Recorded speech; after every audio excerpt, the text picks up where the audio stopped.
teman-teman, perkenalkan nama saya Zenita Elsa Maharani. Dan sana ada Sophia Nada. Dan sebelah saya ada Nadia Samsabila.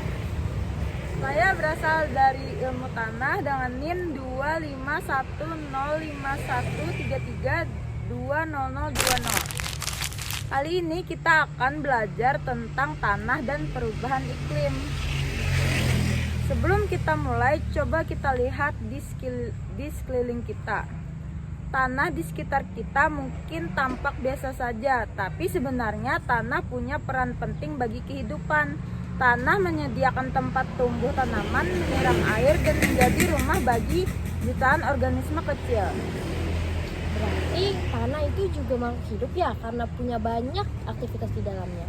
Betul, tanah bisa sakit dan bisa sehat, tergantung bagaimana kita memperlakukannya. Berarti kalau kita tidak menjaga ekosistem tanah tersebut bisa rusak ya? Benar sekali. Sekarang kita masuk ke materi utama. Perubahan iklim menyebabkan suhu bumi meningkat dan cuaca tidak menentu. Kadang hujan sangat deras, lalu lama tidak turun hujan sama sekali. Akibatnya tanah bisa kehilangan air, jadi kering dan tandus. Saat hujan ekstrim, tanah malah tererosi dan nutrisi pentingnya hilang.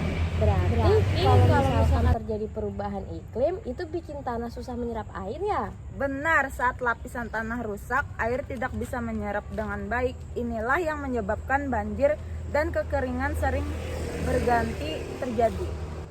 Kalau tanah rusak berarti pertanian juga terganggu. Benar, hasil panen turun, tanaman sulit tumbuh, bahkan petani bisa rugi besar. Sekarang, apakah ada yang ditanyakan? Aku ingin bertanya, sebagai pelajar, hal apa yang bisa kita lakukan supaya tanah itu bisa tetap subur? Pertanyaan bagus. Kita bisa mulai dari hal kecil, misalnya tidak membuang sampah sembarangan, menanam pohon atau tanaman di sekitar rumah, menggunakan pupuk organik, tidak melakukan pembakaran sampah atau lahan. Kalau dari sisi masyarakat, apa yang bisa dilakukan agar tanah tersebut tetap subur? Pemerintah dan masyarakat perlu bekerja sama, misalnya dengan membuat sistem irigasi ramah lingkungan, mengurangi emisi gas rumah kaca, dan menjaga kawasan hutan agar tetap hijau. Jadi bisa kita simpulkan bahwa tanah adalah bagian penting dari kehidupan. Dan perubahan iklim dapat merusaknya jika tidak terjaga. Mulailah dari hal kecil karena perubahan besar selalu dimulai dari langkah yang sederhana.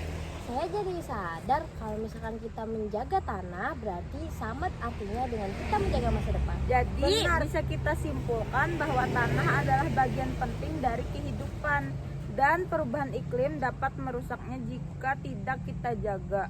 Mulailah dari hal kecil karena perubahan besar selalu dimulai dari langkah sederhana. Saya jadi sadar kalau misalkan kita menjaga tanah itu sama artinya dengan menjaga masa depan kita. Benar, karena tanah semua kehidupan bermula. Bagus sekali, mari kita jaga tanah kita agar tetap subur dan lestari. Perubahan iklim memang tidak bisa dihentikan seketika, tapi dengan kesadaran dan tindakan nyata kita bisa menjaga tanah sumber kehidupan kita. Ingat teman-teman, tanah yang sehat, bumi yang kuat. Ayo jaga tanah, selamatkan bumi. Assalamualaikum warahmatullahi wabarakatuh.